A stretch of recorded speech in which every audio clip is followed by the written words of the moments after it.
Buenos días a todos, vamos a empezar.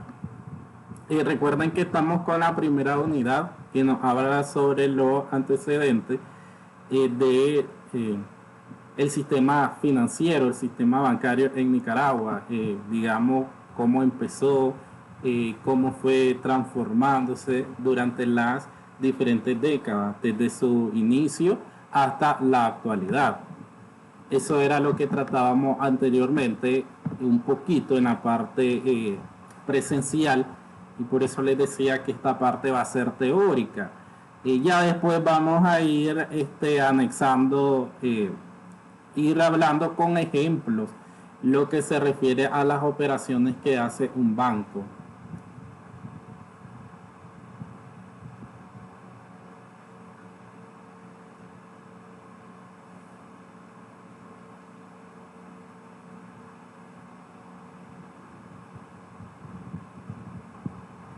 Entonces ahí veíamos y yo puse en la pizarra ciertos aspectos generales sobre la historia de la banca en Nicaragua. Yo ahí puse que los primeros bancos que aparecieron fueron el Banco de Nicaragua y el Banco Agrícola Mercantil. El primero fue transformado en el Bank of Nicaragua Limited con casa matriz en Londres para luego incorporarse al London Bank de Central América Limitado, y era una operación de una sucursal extranjera. Recuerden que aquí pueden constituir bancos nacionales con capital privado, o sea, personas que tengan intención de crear un banco, pero recuerden que más adelante vamos a ver los requisitos para aperturar un banco, y como les decía, empezando por el capital social, que es 20 millones de córdobas. Entonces ahí puede haber formación, sí, de bancos privados con capital privado. Está, digamos, también sabemos que existen bancos nacionales o bancos de capital del Estado, que en nuestra actualidad podemos ver el Banco Central de Nicaragua. Y también pueden haber sucursales de bancos extranjeros. Esos son los tipos de bancos que podemos ver.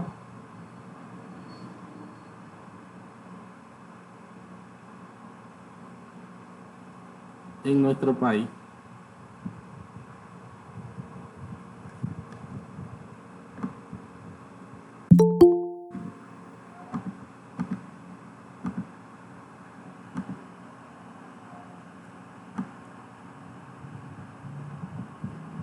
Aquí nos habla la historia que inicia del siglo XX. El gobierno de Nicaragua autorizó una concesión bancaria a favor de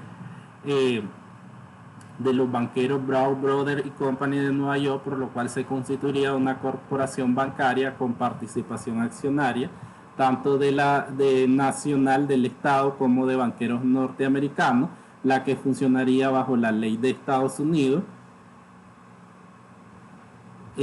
Y este banco surgió con el nombre de Banco Nacional de Nicaragua, o National Bank of Nicaragua, que inició operaciones en 1912 con sede en Managua, de los primeros, digamos, bancos que surgieron en nuestro país.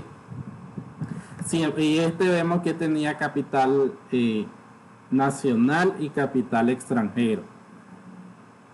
En 1924 el gobierno de Nicaragua compró la totalidad de las acciones de ese Banco Nacional de Nicaragua, que vemos que se conformó una parte con capital privado de origen estadounidense y que la otra capital aportada por el Estado, pero para este año, 1924, ya pasó a ser completamente un banco nacional, en este caso el Estado dueño de dicho banco.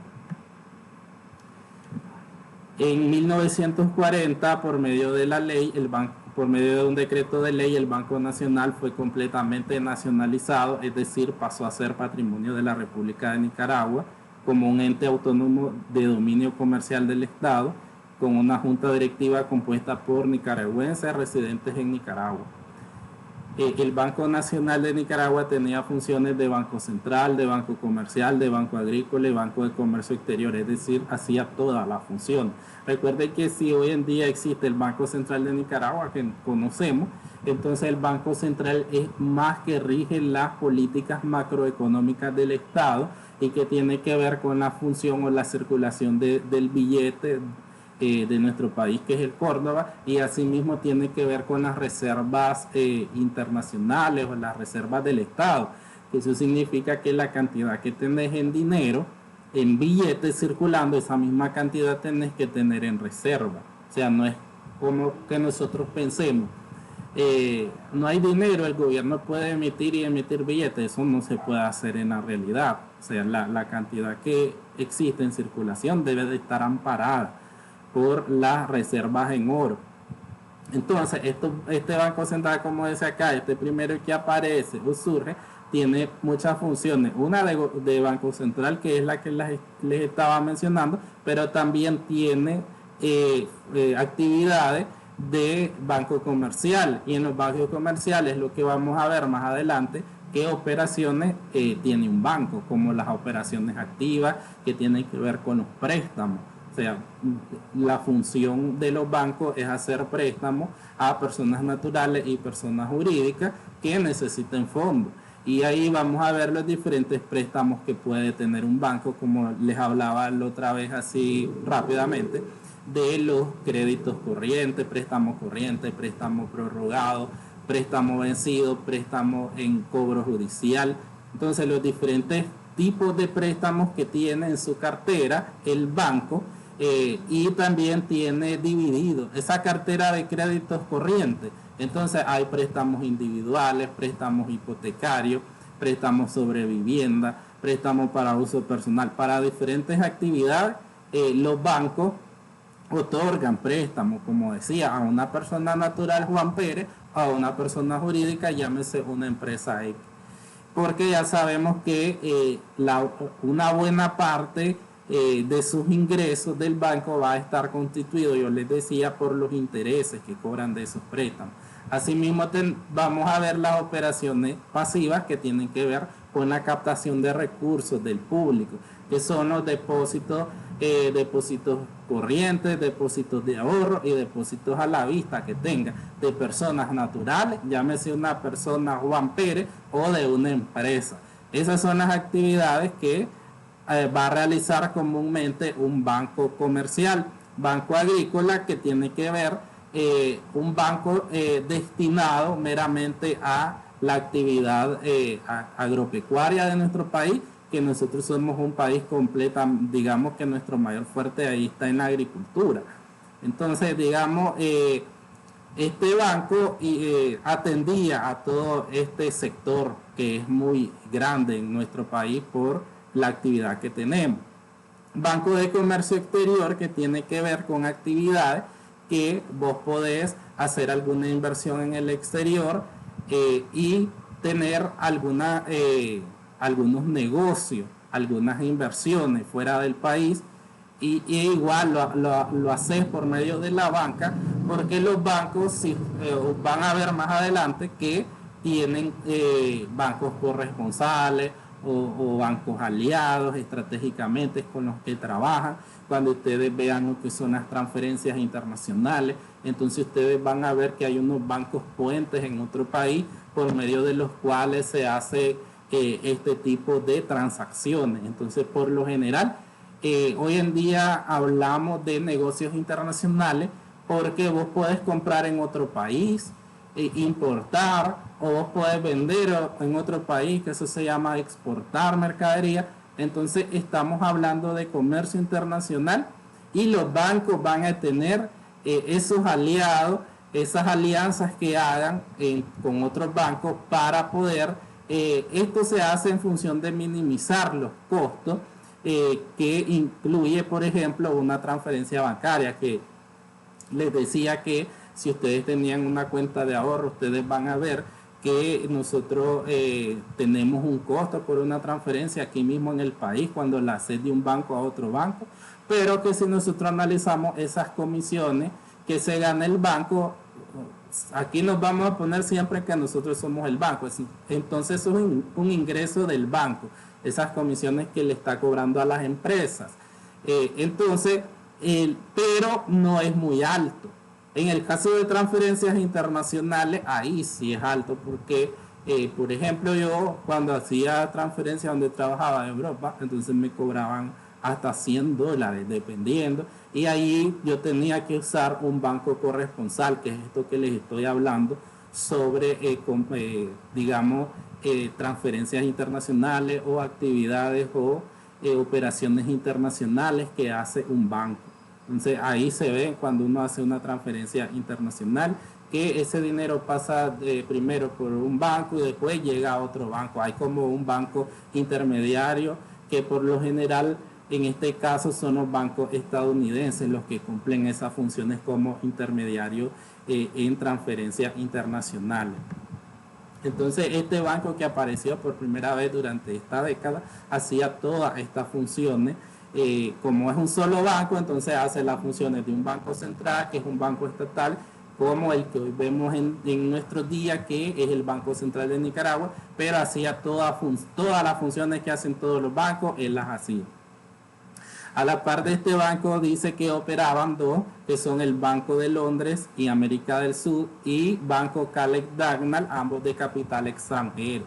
Recuerden que aquí, según la ley, vamos a ver más adelante, van a estudiar, que de hecho ustedes tienen que saber mucho de la Ley General de Banco y las normas prudenciales. Entonces ahí se van a dar cuenta que los bancos, una persona extranjera puede venir a abrir una sucursal acá, pero obviamente tiene que cumplir una serie de requisitos, no es así por así, para que pueda operar en nuestro país. Estos que existían en esta época eran de capital extranjero. Con el surgimiento de la banca, obviamente va a surgir una necesidad de legislarla, es decir, que existe una ley que crea los derechos y obligaciones de estas instituciones bancarias. Entonces ahí se promulga la Ley General de Instituciones Bancarias mediante un decreto del 26 de octubre de 1940. Obviamente todo esto para normar las actividades que hacen este tipo de instituciones. Se crea la Superintendencia de Banco en estas décadas adscrita a la Secretaría de Hacienda y Crédito Público. Con esta ley se dio el tratamiento de banco a dos casas comerciales cuya función era la exportación de café, como Casa Tefel y la Casa Caleb Dagnall. En los 50, cuando comenzó a estructurarse el sistema financiero, se crearon dos nuevos bancos, el Banco Nicaragüense y el Banco de América, respondiendo a las necesidades de desarrollo del sector privado agroexportador y la inserción de Nicaragua al mercado mundial. O sea, a medida que el país va creciendo, eso va creando la necesidad de financiamiento, digamos, de las diferentes actividades económicas de un país. O sea que todo mundo, digamos, que está en buen auge económico, es decir, se está produciendo, se está vendiendo, aparecen más inversionistas, más personas quieren abrir negocios, entonces eso agiliza la economía y crea porque en una buena economía vos podés endeudarte y como vos estás vendiendo, entonces vos podés, digamos, optar a un financiamiento y asimismo pagar rápido ese financiamiento, volver a obtener un nuevo financiamiento y trabajar de esa manera. Pero en una economía mala eso no se puede hacer. En una economía en recesión, que es decir, no hay producción, no hay inversión, no está vendiendo, la gente no tiene poder adquisitivo. Entonces, en ese sentido, es lo contrario, vamos hacia atrás, como decimos, y más bien la banca se va a reprimir y, por ejemplo, en la actualidad vemos pocos bancos por eso mismo. Si nosotros fuésemos un país más hacia el desarrollo, entonces habría presencia de más bancos, porque eso lo va a crear las condiciones del país. En 1948 la superintendencia pasó a ser un departamento del Ministerio de Economía mediante un decreto en la Gaceta. En abril de 1956, la superintendencia asumió la inspección, vigilancia de las instituciones dedicadas a las operaciones de ahorro y préstamo. Por eso es que si nosotros vamos a estudiar la superintendencia, dentro de la superintendencia van a caber las instituciones que captan ahorros del público y que otorgan préstamos a la población, llámese personas naturales o jurídicas. Entonces aquí no van a entrar, por ejemplo, las microfinancieras. Microfinancieras que solo otorguen préstamos no entran dentro de instituciones supervisadas de bancos. Si hay una microfinanciera que capta recursos del público, entonces sí, porque tiene digamos, la actividad parecida a un banco. Los bancos obtienen depósitos del público, que es cuando una persona quiere ahorrar dinero, cuando una empresa abre cuentas corrientes o cuando una empresa abre un depósito a plazo fijo. Entonces, en ese momento, ¿qué? Es la persona o es la institución que lleva dinero al banco y el banco es custodia de ese dinero y por él, en la mayoría de casos, te está dando a vos una retribución por medio de un interés que te está pagando a vos. El otro día lo hablaba con un alumno y le decía que es bajo, pues, porque recuerden que el interés alto es el del préstamo, que es su ganancia. Pero en este caso para el banco es un costo estarte pagando a vos. Obviamente él tiene la gran ventaja de tener un capital que no es de él, pero que lo puede usar. Por eso le decía que qué tan rentable es el negocio de un banco, que todo el dinero que le está dando la población o las empresas, entonces él viene y se lo da a los otros en forma de préstamo, ese dinero. Y al que le dio el préstamo le está cobrando un interés alto, mientras que al que le dio el dinero en forma de depósito le está dando un interés bajito, y entonces ahí tienen su ganancia. Y obviamente digamos que esa es la misión o la función o la forma de hacer un negocio, porque si no sería una pérdida, no ganarle nada. Entonces de esa forma es que va a operar el banco. Y en el caso de la superintendencia de banco, la función de ella es vigilar, fiscalizar, o sea, ella está pendiente de todas las operaciones que realizan las instituciones que ella revisa. Para eso ya está decretado cuáles son con nombre las instituciones que va a revisar la superintendencia. Entonces, ¿de qué forma la vigila? Que estas instituciones que pertenecen a la superintendencia tienen que mandar una documentación anual o una documentación que en cualquier momento le solicite la superintendencia para saber cómo están sus operaciones. Y la superintendencia te va a exigir un montón de requisitos para ver tanto tus operaciones como tu parte financiera, tener ciertos cargos como un auditor interno, suministrar la información contable auditada por un auditor externo. Entonces, todos esos requisitos se los va a pedir la superintendencia a las empresas o los bancos, en este caso, que forman parte de ella. Pero aquí vamos a poner énfasis que la superintendencia va sobre instituciones que captan ahorro y obviamente ofrecen el préstamo.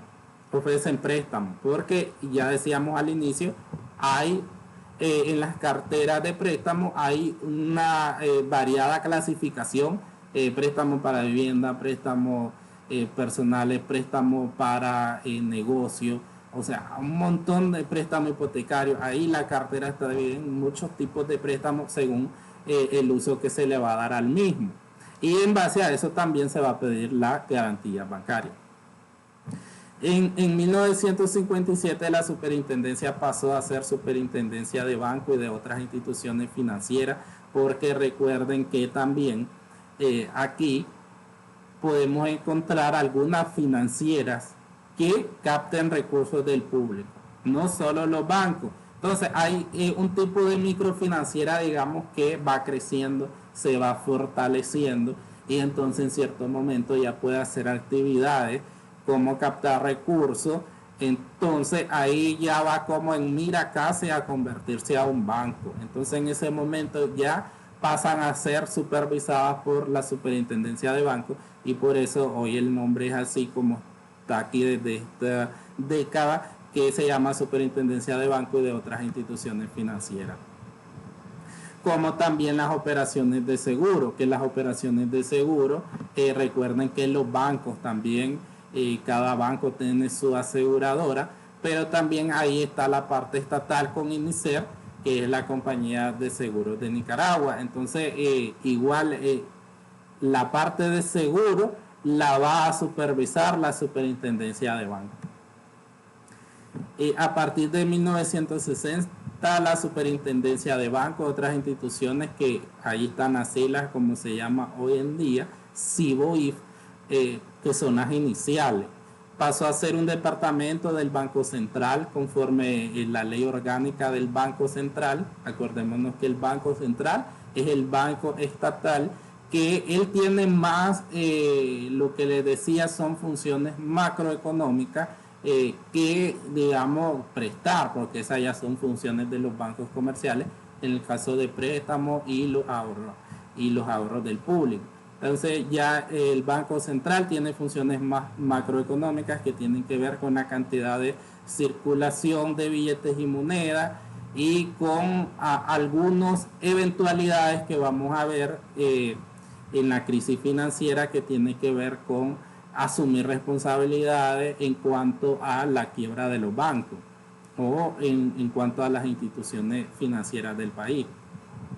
En 1963 la SIBOIF aplica a los entes supervisados la nueva Ley General de Banco y de otras instituciones, ahí el decreto número 828. En abril de 1969 la SIBOIF se convierte en un órgano con funciones específicas a cargo de un funcionario que se llama el Superintendente de Banco y de otras instituciones, que es nombrado por el presidente de la República, bajo la vigilancia de la Comisión de Superintendencia. Operaba como un departamento del Banco Central de Nicaragua. En los 60 y los 70, ahí nos habla sobre cómo era la composición que puse en la pizarra del sistema financiero. Habían bancos comerciales, privados y estatales, sociedades financieras y de inversión, instituciones de ahorro y préstamo, bancos comerciales privados nacionales, el Banco Nicaragüense, el Banco de América, el Banco de Centroamérica, el Banco Caleidagnan y el Banco Exterior. Los bancos comerciales privados extranjeros eran el Citibank, el Bank of America, el Banco de Londres y el América del Sur, Banco de Londres y América del Sur. En los bancos comerciales estatales estaba el Banco Nacional de Nicaragua y el Banco de Crédito Popular. Después viene la parte de los 80, que es donde se reestructura el sector financiero, que les dije un poco, que ahí se nacionaliza el sistema financiero nacional, es decir, todo el banco va a formar parte del Estado, y entonces el banco privado va a desaparecer, todo queda en manos del Estado. Para esto entonces se nacionaliza el sistema mediante un decreto de 1979, se crea un sistema financiero nacional y Consejo Superior en ese mismo año, y se disolvió la Asociación de Instituciones Bancarias de Nicaragua. Entonces aquí todo pasa a formar parte del Estado en los años 80. La Superintendencia de Bancos y de otras instituciones entró a formar parte del Gabinete Financiero. Se creó la Corporación Financiera de Nicaragua, Corfin, en representación de los intereses financieros del Estado, bajo la vigilancia, inspección y fiscalización de la Superintendencia de Bancos. Las funciones de la Superintendencia pasaron a manos de la Contraloría General de la República. La Contraloría tiene funciones de vigilancia y fiscalización sobre las entidades del gobierno. Hoy en día podemos ver que la Contraloría es la que lleva a cabo esas funciones de auditoría gubernamental en nuestro país. Es decir, la Contraloría es la que revisa cómo se llevan a cabo las operaciones y la parte financiera, cómo se lleva, en los diferentes estados del gobierno y las alcaldías. Entonces, al ser todo nacional, hacer el banco, solo existir bancos estatales, entonces la Contraloría, la que pasa o la CIBOIF pasa a formar parte de la Contraloría, porque la Contraloría es la que tiene esa función. Hoy en día que podemos ver que hay bancos privados, entonces, ¿qué pasa? Existe la CIBOIF es independiente, pero existe la Contraloría. Pero la Contraloría hoy en día solo tiene sus funciones de fiscalización y revisión de los entes del gobierno. Se dictó la Ley de Consolidación del Sistema Bancario Financiero Nacional. Operaban los siguientes bancos: el Banco Nacional de Desarrollo, el BANADES, Banco de Crédito Popular, Banco Nicaragüense, Banco de América y Banco Inmobiliario, todos nacionalizados o de carácter estatal. O sea, ahí, como todo era en esa década estatal, o sea, digamos que el Estado era el que tenía el control de todo, igual tenía el control de la parte financiera. Entonces todo tiene que pasar por el gobierno, digamos. Y cuando vos vas a prestar un crédito, o en este caso si querés realizar un depósito, entonces todo tiene que pasar primero por revisión de la parte estatal. Entonces es algo, digamos, en cierto aspecto difícil y en cierto aspecto podría ser hasta inaccesible. Porque, por ejemplo, si una persona está en contra del Estado o del partido de gobierno, entonces digamos que ahí ya te van a poner trabas y toda esa cosa. No es como lo privado, pues, que digamos hoy en día que cualquiera persona, no importa distinción de ningún tipo, te vas a acercar a un banco y entonces vas a hacer la operación que vos querrás. Vas a obtener un préstamo, obviamente tenés que cumplir una serie de requisitos. O vas a hacer una inversión, un ahorro, y entonces de esa forma funciona lo privado, obviamente cuando si lo queremos comparar con lo estatal.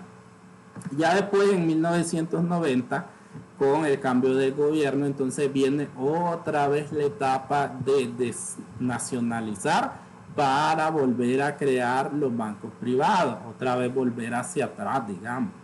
Desde abril de 1991 la CIBOIF cuenta con su propia ley, entonces aquí ya la CIBOIF se despega de la Contraloría, de la parte estatal, y busca otra vez su independencia con una ley creadora donde se le va a reconocer su autonomía funcional, ya puede ejercer sus funciones libremente de la fiscalización de las instituciones, de los bancos y de las otras instituciones financieras. Aquí está la ley de creación de la Superintendencia de Bancos y de otras instituciones financieras, la ley 125.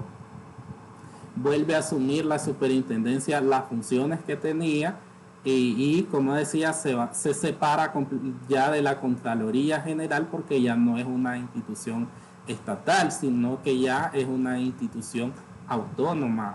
Autónoma nos referimos a que tome sus propias decisiones y que no le está pidiendo al Estado ningún permiso, digamos.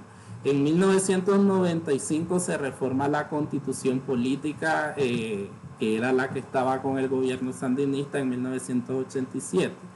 Y aquí lo que destacamos es el artículo 99 de la reforma, donde dice: el Estado garantiza la libertad de empresa, el establecimiento de bancos, de otras instituciones financieras, privadas y estatales, que se regirán conforme la ley de la materia.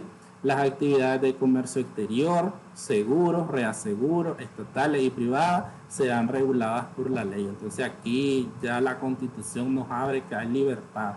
Libertad de constitución, en este caso de bancos y de instituciones financieras, o sea que cualquier persona que desee y cumpla con los requisitos puede establecer un negocio de este tipo. Aquí nos dice que con la Ley General de Bancos, Instituciones Financieras No Bancarias y Grupos Financieros, que es la Ley 561, la industria bancaria cuenta con instrumentos jurídicos imprescindibles para el logro de la seguridad jurídica para depositantes e inversionistas nacionales y extranjeros, requieran para potenciar sus ahorros e inversiones. O sea, lo que pasa es que si existen instituciones como vemos en el inicio, en 1945, entonces vemos que si nace un banco, por la creación del primer banco, entonces igual tiene que haber una ley. Entonces ahí lo que se va haciendo es reformas a las leyes para que, digamos, fiscalice o que esté planteado todo lo que debe hacer y lo que no debe hacer. Y porque las leyes crean, como dice acá, ese instrumento jurídico que te hace a vos o te da la confianza de depositar mi dinero en un banco. O sea, porque yo tengo la confianza yo tengo, digamos, $10,000 y vos decís, los tengo en mi casa o los deposito en un banco, pero ¿qué me da a mí la confianza de depositarlo en un banco? Entonces muchas cosas, como la ley, sé que existe una ley que rige las operaciones bancarias, sé que existen instituciones que están vigilando a los bancos, sé que existe hoy en día el FOGADE, que es el Fondo de Garantía de Depósitos, que me va a cubrir mis depósitos, ahí la ley lo dice, hasta $10,000. Entonces eso hace que yo elija ir a depositar mi dinero en un banco y no tenerlo en mi casa. Un importante cambio en la reforma de la ley es la precisión con que se define lo que es un grupo financiero, la forma en que deben organizarse. Entonces toda esa parte vamos a ver ahí, como les decía, de requisitos. La experiencia lograda en materia de supervisión bancaria, los nuevos enfoques que se han desarrollado han sido incorporados en la Ley de Superintendencia de Bancos y de otras instituciones financieras al reformarse por las leyes 552 y la número 576. Como les digo, ya con la creación, digamos, formal de la ley, después lo que vienen son ciertas reformas, que las reformas no son algunos cambios que se hacen, obviamente para mejorar, o sea, algunos aspectos de las operaciones de los bancos. O sea, están fallando en algo o necesitamos incorporar alguna nueva procedimiento, algún nuevo requisito. Entonces por eso es que existen las reformas, en este caso a la ley de banco, y la ley de la superintendencia de banco. Las reformas han fortalecido a la superintendencia en su labor de supervisión, inspección, vigilancia y fiscalización. O sea, todas estas son las operaciones que realiza la superintendencia de banco como una institución fiscalizadora de las operaciones de los bancos y de las instituciones financieras. Y aquí nos sigue hablando sobre algunas reformas que se han dado. Está la ley del sistema de garantía de los depósitos, que es lo que les estaba hablando, que antes no existía, hoy ya existe, y es para cubrir o dar esa mayor confianza sobre las personas naturales o jurídicas que depositan su dinero en el banco, y es como cuánto está respaldado de su dinero, porque vos podías decir, voy a depositar todo mi dinero, pero si ese banco quiebra, ¿quién se va a hacer responsable por el dinero que yo deposité? Entonces por eso es que se crea esta ley de la garantía de los depósitos, que digamos va a dar mayor confianza al sistema financiero, al comprador del producto financiero, porque en cierta parte esta institución creada por el Estado tiene esa función de tener ahí un respaldo de los depósitos. Obviamente con el total de depósitos el banco va a dar un porcentaje de prima a esta institución que se llama FOGADE, que es el Fondo de Garantía de los Depósitos. Entonces esta institución tiene ese fondo por cualquier cosa que pase, que estaba diciendo de un quiebre de un banco. Entonces ahí está garantizado, la palabra lo dice, el Fondo de Garantía de los Depósitos. Hoy en día existe y digamos que hay mayor confianza en el sistema financiero por medio de ello. Esto surge, vamos a ver, después de la crisis financiera que hubo en nuestro país con la quiebra de varios bancos, y ahí fue donde, ¿qué pasó? Que todo el mundo, al darse cuenta que los bancos están quebrados, o están quebrando, entonces todo el mundo quiere sacar su dinero. Entonces, de todos los bancos, no solo afecta al que está quebrando, sino que afecta a toda la banca en sí, en general.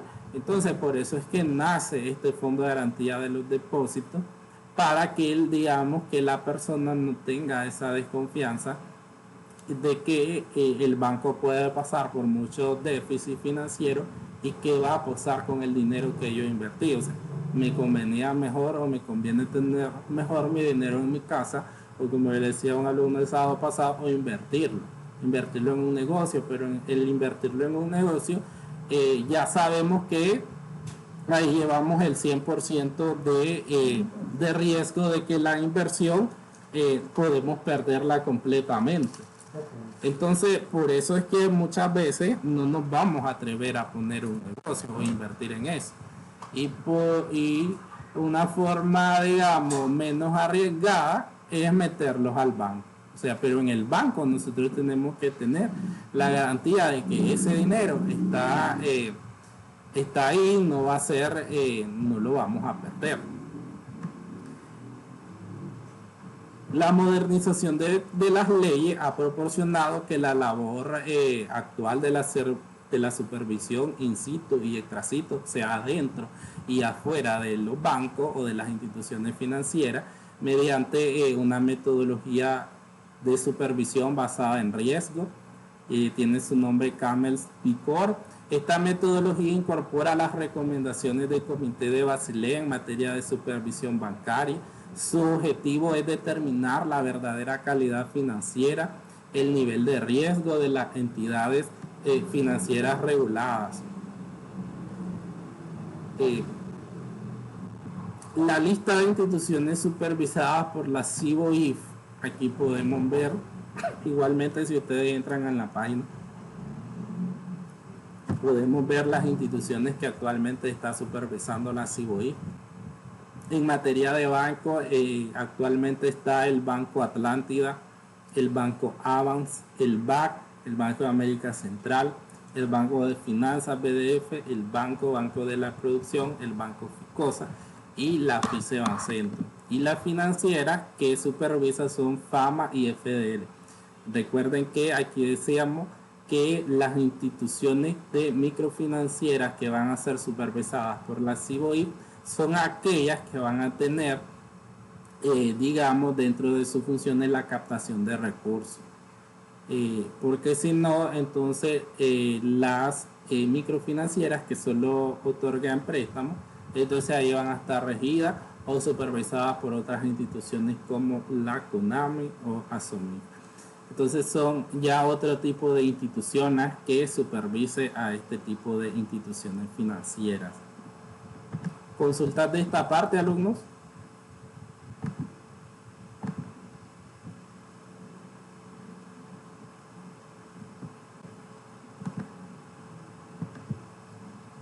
No hay consultas de esa parte.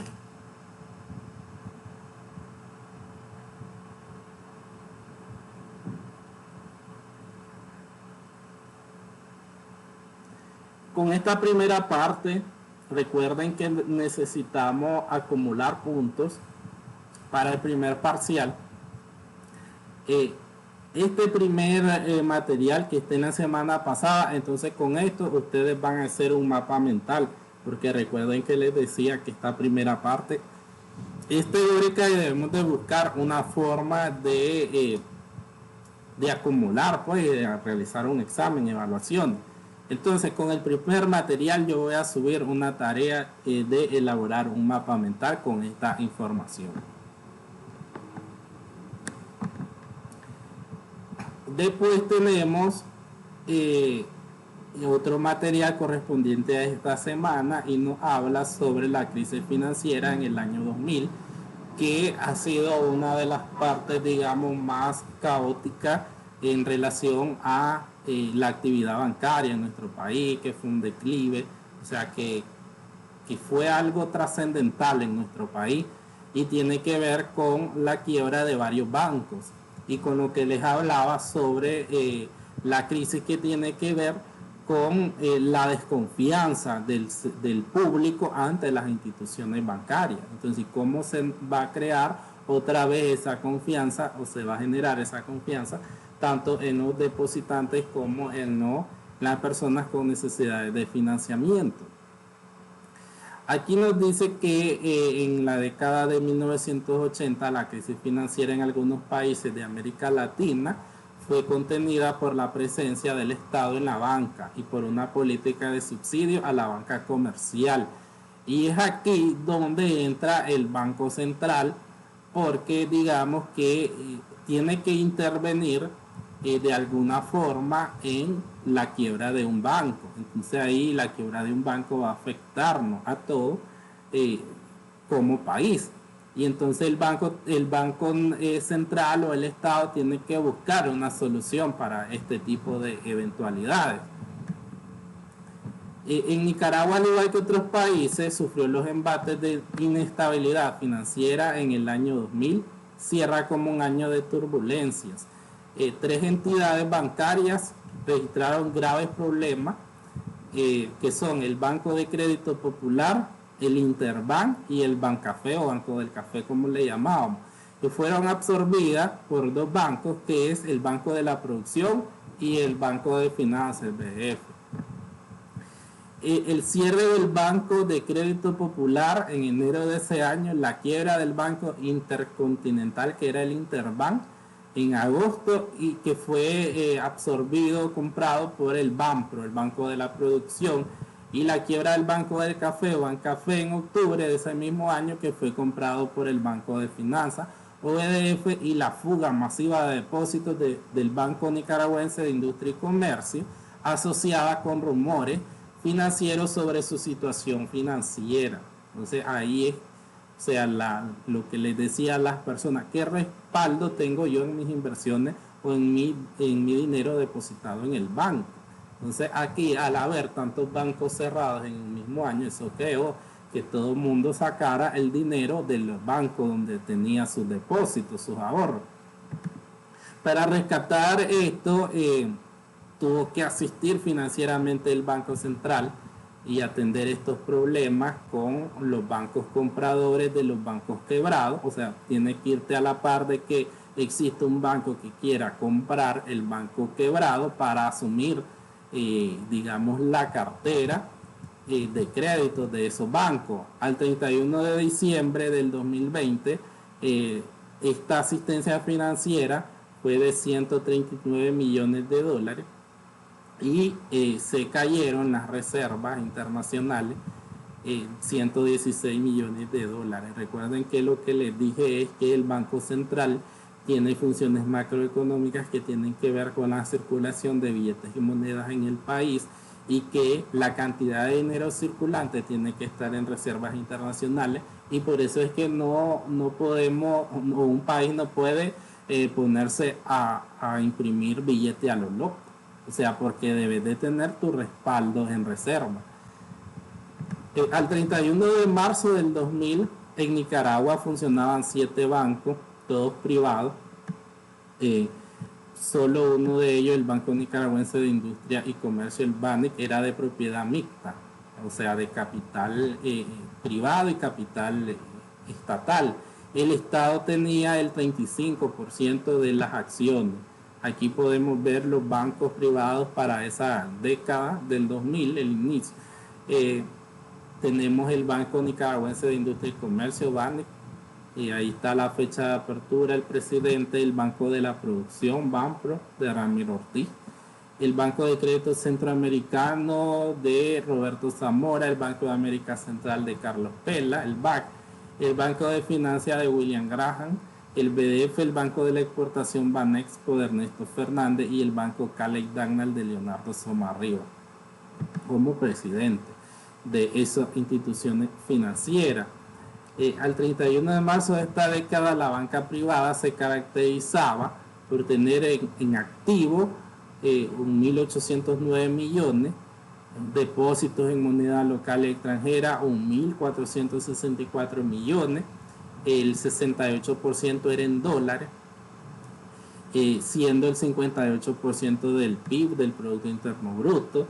Los plazos promedios ponderados y las tasas de interés promedio ponderado eran de 10 meses y de 7,9%. Otorgar crédito al sector privado 804 millones de dólares, el 85% era en dólares, siendo el 32% del PIB, del Producto Interno Bruto. Un plazo promedio ponderado y la tasa de interés ponderada de los préstamos era de 17 meses y de 16,8%, y estaba concentrado 58% en actividades comerciales y personales, y los créditos vencidos eran de 5,3% de la cartera bruta. Un bajo nivel de eficiencia al representar el gasto administrativo el 72% del resultado financiero.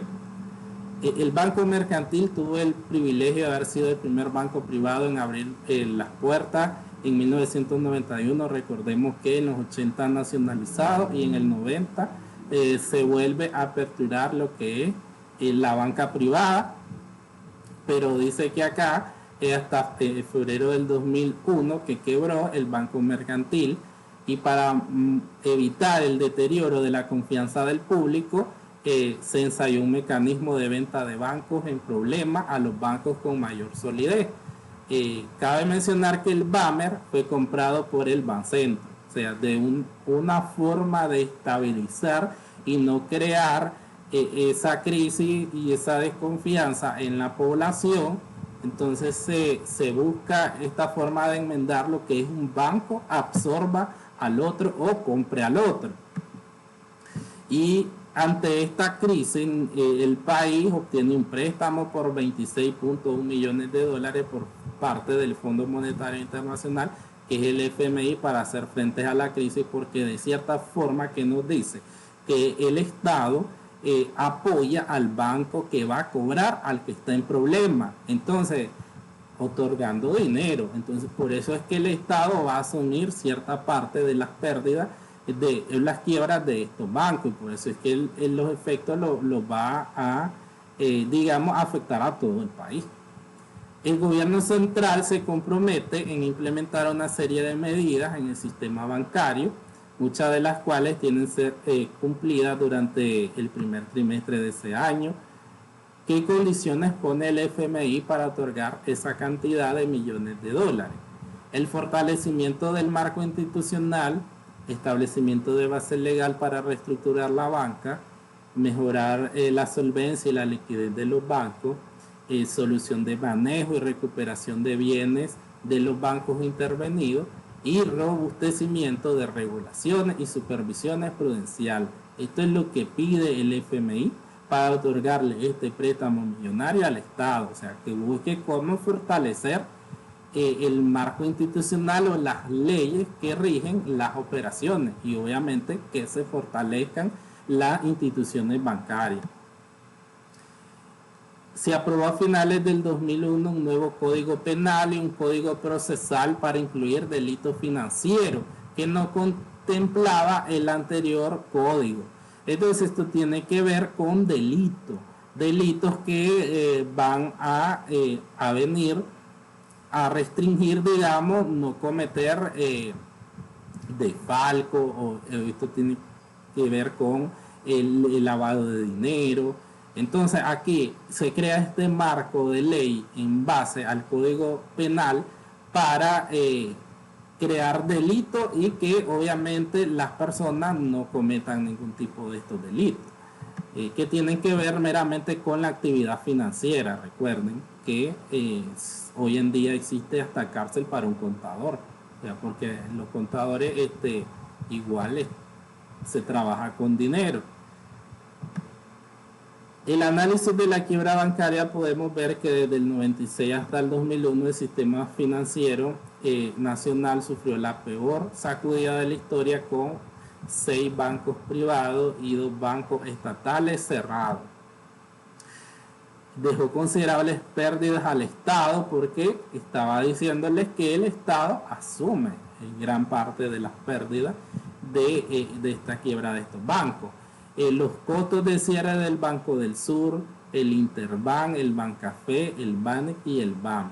Hasta 1979 el sistema financiero había funcionado con la ley de banco sin mayores traumas. En ese año el gobierno nacionalizó la banca.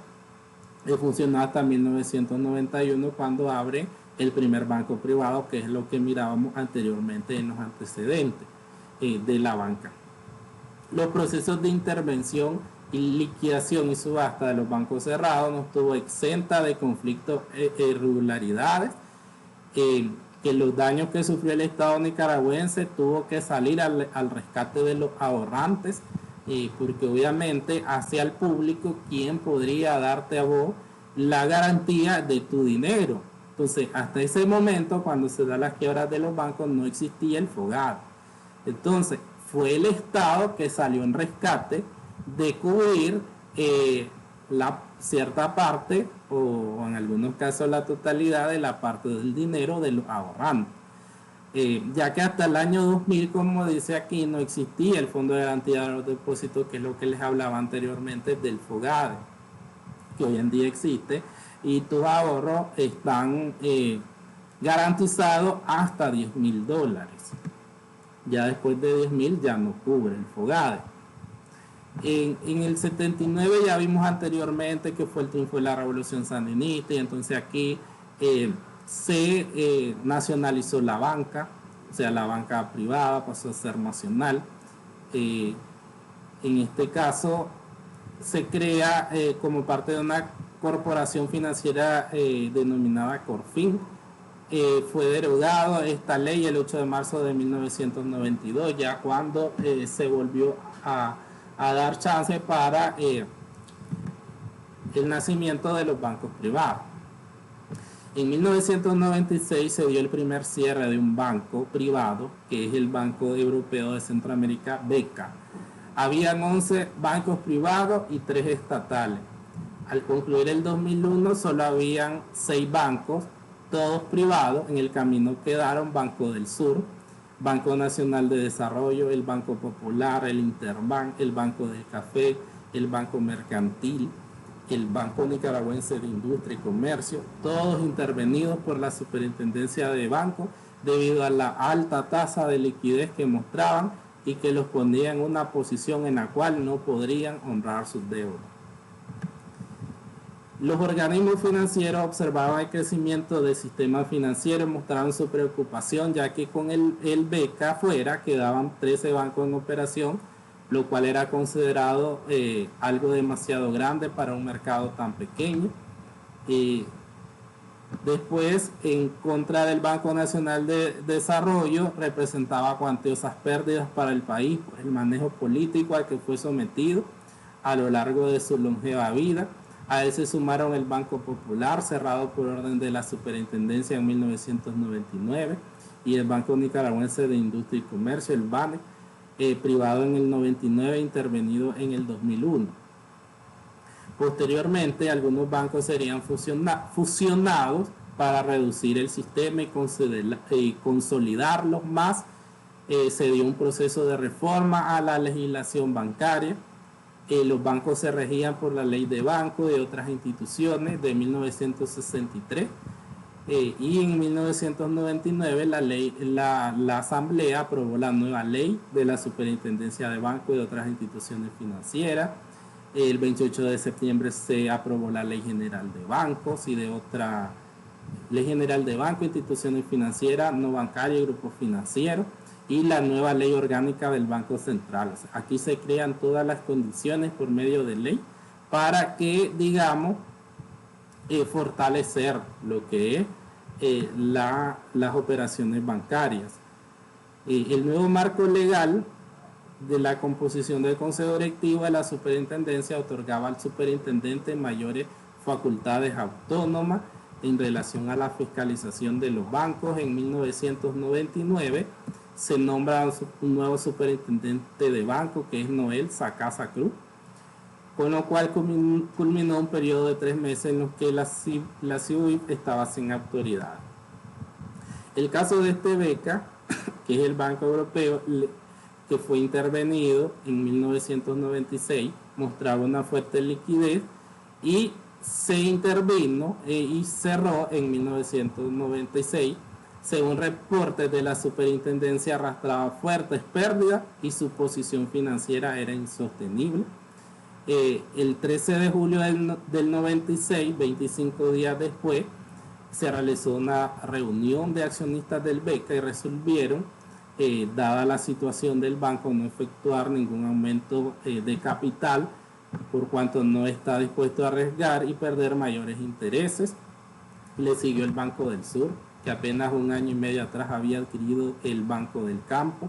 Con el Banco del Sur se inicia la era de los CENIs, los certificados negociables de inversión, como un instrumento para cerrar brecha. Entonces aquí vemos que estos CENIs, que son los certificados negociables de inversión, son una forma que el Estado buscó para poder, digamos, sufragar todo esto costo de esta quiebra bancaria. El Banco Central emitió 71.751.000 córdobas a favor de Bancentro el 23 de junio de 1999 con fecha de vencimiento 7 de junio del 2002. Después cayeron el Interbank, el Banco del Café, el Banco Mercantil y el BAN. Después, en 1999, en ese mismo año, la superintendencia informó que en abril, en una inspección del Banco del Sur, dio resultado en la que ordenaba provisiones sustanciales, imponiéndole medidas preventivas, advirtiendo que podría ser intervenido. En el 14 de junio se conoció la situación del banco y se ordenó medidas preventivas adicionales, dándole un plazo al banco para restituir el capital.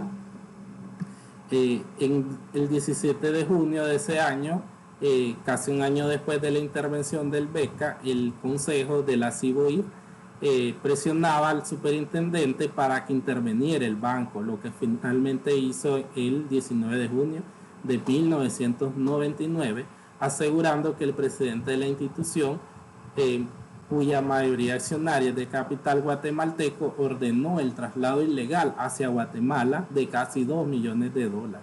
Inmediatamente se inició el proceso de negociación para la venta de los activos y después de 3 días se inició el traslado de los mismos al Bancentro. Una nueva legislación, 2 bancos cerrados, el Banco Nicaragüense de Industria y Comercio ya prácticamente en manos privadas, el Banco Nacional de Desarrollo cerrado, 2 bancos privados cerrados, un nuevo marco legal recién aprobado, moderno y más riguroso, y un nuevo superintendente de banco.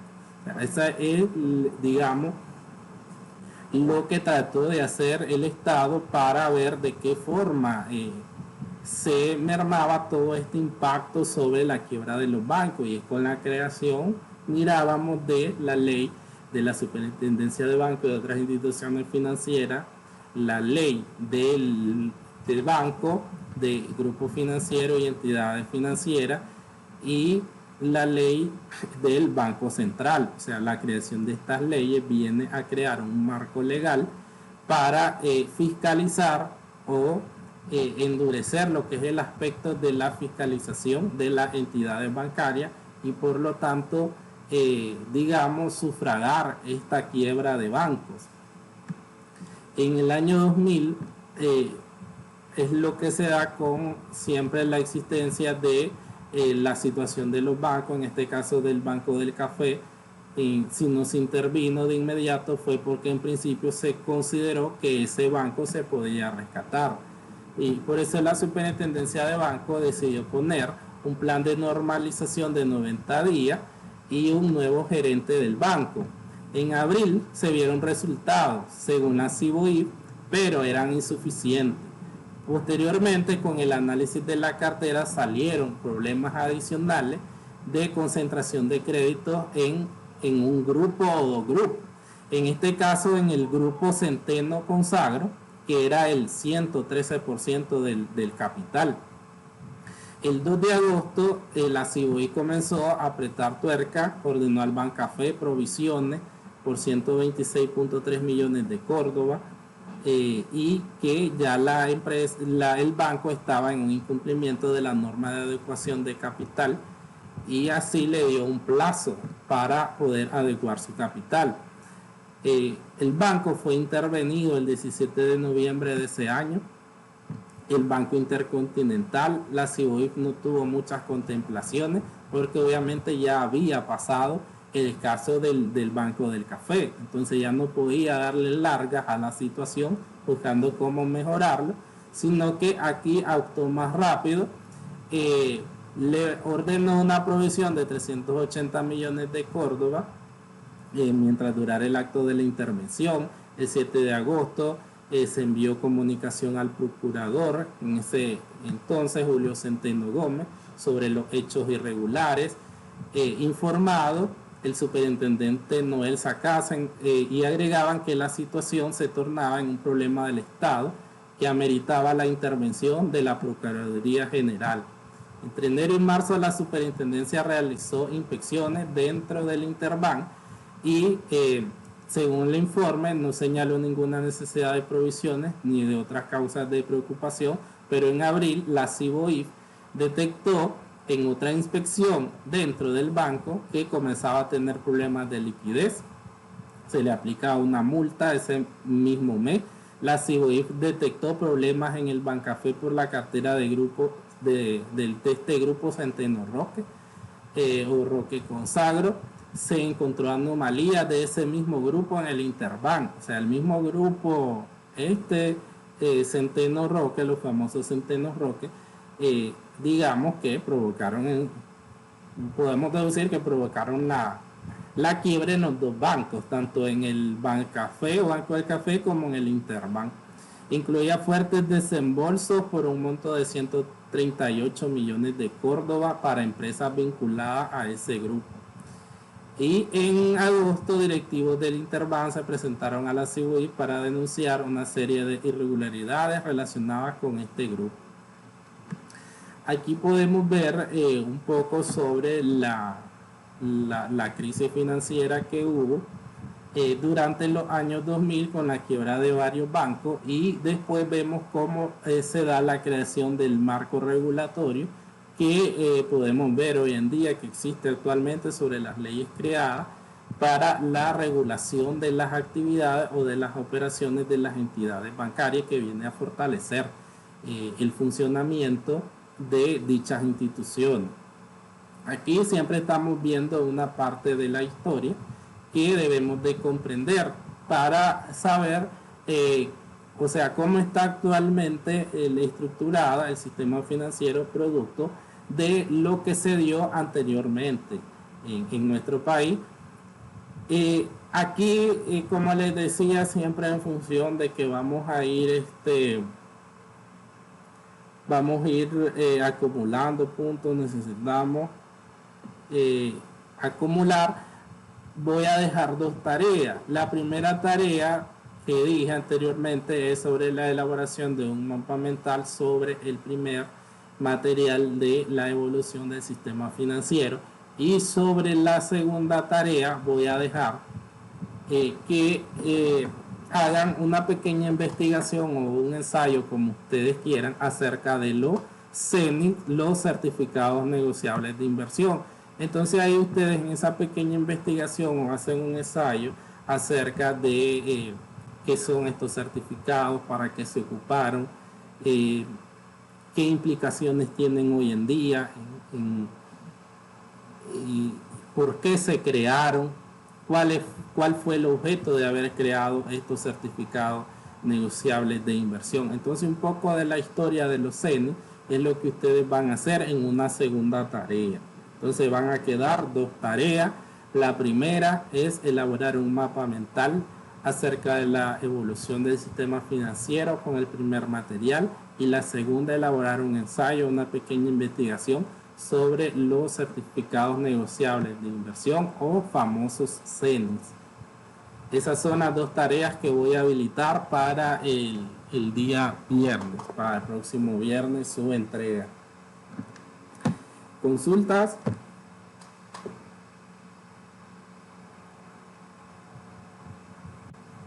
¿Cuándo va a poner la tarea ya en la aula virtual, profe? Hoy.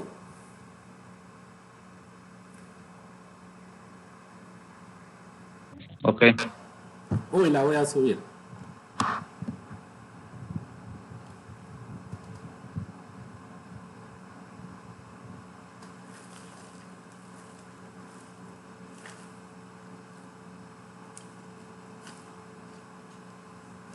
No hay consultas.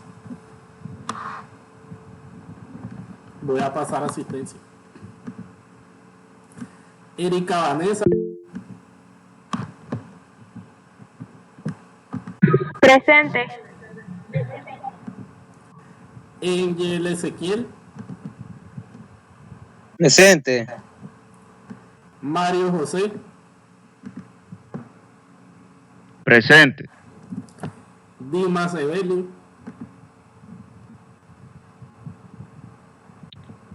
Presente. Yabelis de Los Ángeles.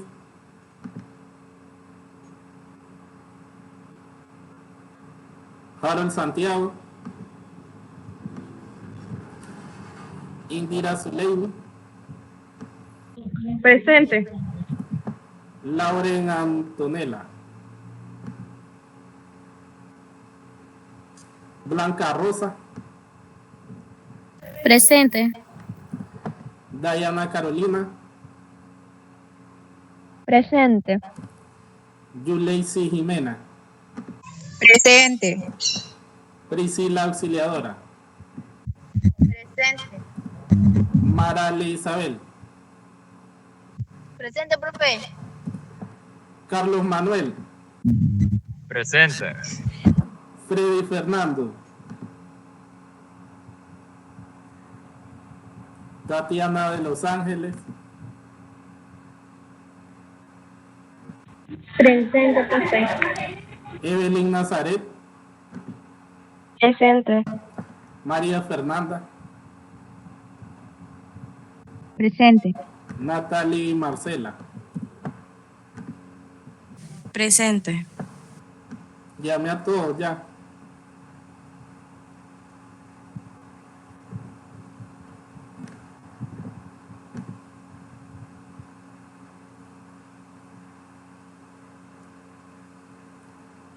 Entonces, alumnos, no hay consultas, nada.